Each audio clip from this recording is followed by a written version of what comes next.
काशिफा हम बहुत लेट हो गए हैं, आप जल्दी कर सकते हो, प्लीज़ आ जाओ।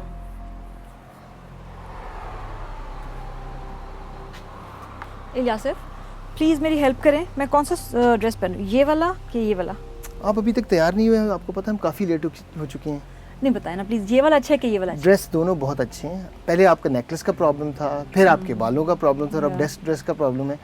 लेकिन आप ऐसा करो, ये ड्रेस थोड़ी देर के लिए यहाँ रखो, हम लेट तो हो चुके हैं, हम थोड़ा सा वक्त यहाँ पर बिताते हैं और ये सीखते हैं खुदा के कलाम से कि बेहतर फ़ैसला ज़िंदगी में किस तरह लिया जा सकता है, और वो आपका सब चीज़ों में फ़ैसला लेने में मदद करेगा, और आप आखिर में ये भी फ़ैसला ले सकेंगे कि आपको कपड़े कौन से पहनने हैं। ओके। तो कलाम मुक़द्दस में थोड़ा सा वक्त हम गुजारेंगे और फिर खुदा के कलाम से सीखते हैं। आपके ख़्याल में इंतखाब से क्या मुराद है? इलियासिफ मैं समझती हूँ कि किसी शख्स का कोई फ़ैसला लेना उसका इंतखाब है। ये बहुत आसान भी हो सकता है, जैसे कि कोई लड़की अपने हाथों को देखे और सोचे कि मैं किस रंग की नेल पॉलिश लगाऊं, और कोई शख्स ये सोचे कि मैं कैसी लड़की से शादी करूं। बिलाशुबा ये एक बहुत ही अहम मौजू है, और मैं समझती हूँ कि हम अपनी ज़िंदगी में जो भी फ़ैसला करें हमें बहुत मोहतात होना चाहिए। जी, आपको तो बहुत कुछ इसके बारे में पता है। काशिफा देखिए, ज़िंदगी में एक मसीही का दुरुस्त फ़ैसला वो होता है जो खुदा के मकसद को उसकी ज़िंदगी में पूरा करे और उसके साथ साथ खुदा के नाम को जलाल दे। और इलियासिफ यहाँ पर मैं खुदा का मकसद याद दिलाना चाहती हूँ कि गुमराह ज़िंदगियों को अबदी हलाकत से बचाया जाए, और हम मसीही होते हुए मैं समझती हूँ कि इस मंसूबे का एक हिस्सा हैं।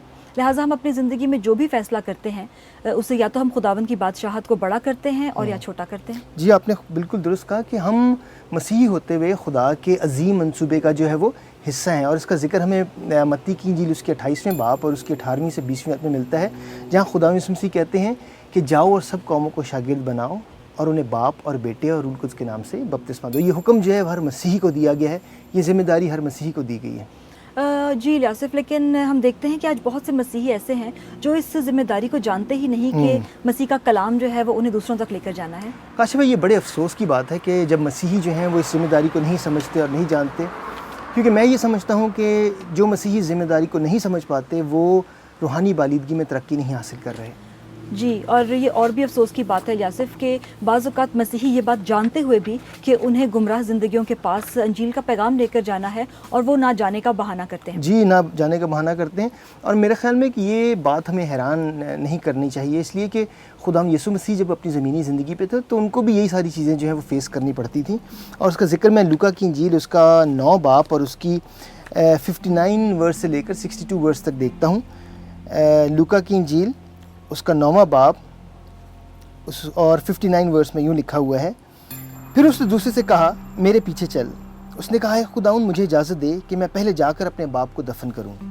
उसने उससे कहा मुर्दों को अपने मुर्दे दफन करने दे, लेकिन तू जा और खुदा की बादशाही की खबर फैला। एक और ने भी कहा खुदावंद मैं तेरे पीछे चलूँगा, पहले मुझे इजाज़त दे कि मैं अपने घर वालों को रुखसत करके आऊँ।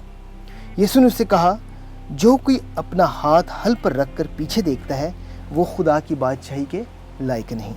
इलियासिफ, हम देखते हैं कि आज भी लोगों की ज़िंदगियाँ बड़ी मसरूफ़ हैं और उनके पास बहुत सारी ज़िम्मेदारियाँ हैं, और बहुत कम लोग ऐसे हैं जो खोई हुई ज़िंदगियों के पास अंजील का पैगाम लेके जाने को फ़ौक़ियत देते हैं। जी बिल्कुल, आपने दुरुस्त कहा, और इससे मुझे यूहन्ना की इंजील उसका 21वें बाब की वो कहानी याद आती है, पतरस की बहाली की, जहाँ खुदावंद यीशु मसीह के पीछे चलने के बजाय वो अपने जो माहीगिरी का पेशा था दोबारा उसकी तरफ लौट के चला जाता है, और फिर खुदावंद उससे चंद सवाल करते हैं जिसके बारे में आगे चल के हम बात करेंगे। इलियासिफ, पतरस रसूल की बहाली की कहानी मुझे भी बहुत पसंद है, जो कि यूहन्ना की इंजील उसके 21वें बाब में है, और मैंने इस बात पर गौर किया कि पतरस रसूल ने दोबारा अपने पुराने पेशे में जाने का इंतखाब किया जो कि माहीगिरी था।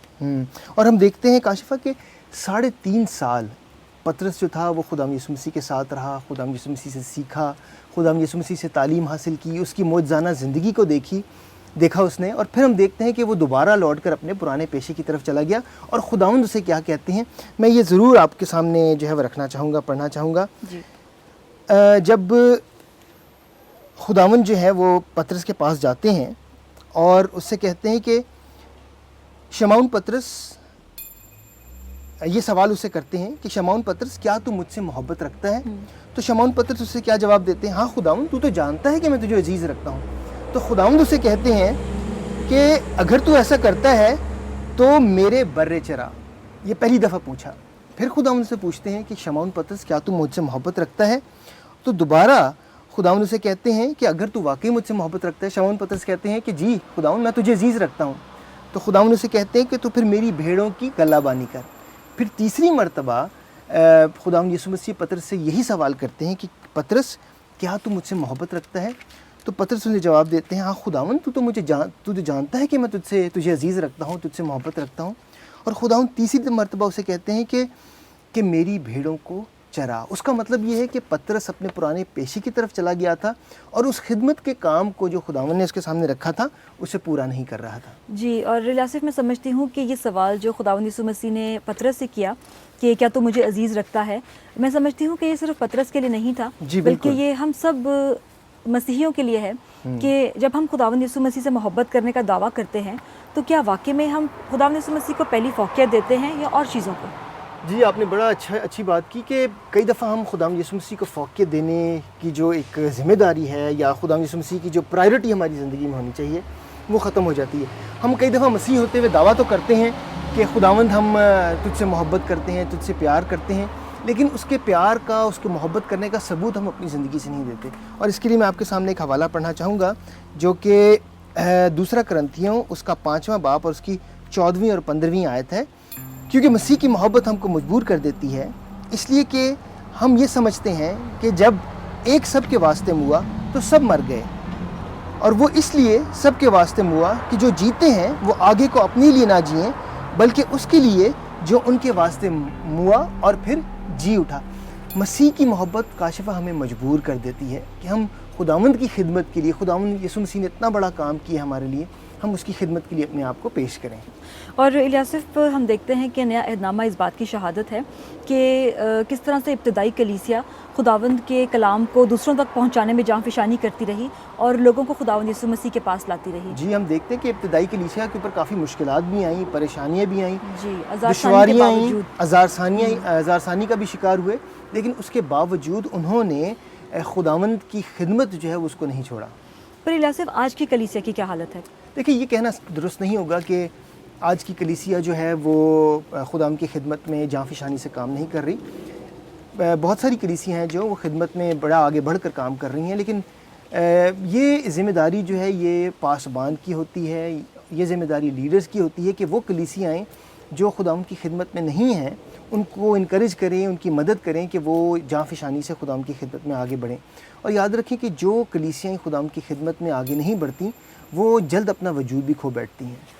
تھینک یو الیاصف، آج آپ نے انتخاب سے متعلق واقعے میں مجھے بڑی مدد دی ہے اور میں چاہتی ہوں کہ آج جو باتیں میں نے سیکھی ہیں ان کا اعادہ کرتی ہوں. جی ضرور، اور اس کے بعد آپ کو آسانی ہوگی کہ آپ کون سا ڈریس لیں. ایک مسیحی کو یہ انتخاب کرنا ہوگا کہ اپنی مصروفیات کے باوجود وہ کھوئی ہوئی روحوں تک پہنچے اور انہیں فوقیت دیں. ایک مسیحی کو خداوند یسوع مسیح سے محبت ہونی چاہیے تاکہ یہ محبت اسے مجبور کر دے کہ وہ کھوئی ہوئی روحوں تک رسائی کرے، نہ صرف اپنا فرض پورا کرے. یہ صرف ایک مسیحی کی ذمہ داری نہیں کہ انجیل کی منادی کرے، بلکہ ہر ایک کلیسیا یہ انتخاب کرے کہ وہ کھوئی ہوئی روحوں تک انجیل کی منادی کرے. کلیسیا کے رہنماؤں کو یہ انتخاب کرنا ہوگا کہ ہزار ثانی کے باوجود کھوئی ہوئی روحوں تک خوشخبری پہنچائیں، جس کے نتیجے میں ان کی کلیسیا ترقی کرے گی. الیاصف کپڑوں کا تو مجھے پتہ نہیں، لیکن میں نے اپنی زندگی کا جو بہترین انتخاب کیا وہ یہ ہے کہ میں نے آپ کو پسند کیا. Thank you very much. چلو اندر چلتے ہیں اور آپ جلدی سے تیار ہو جاؤ. Okay let's go.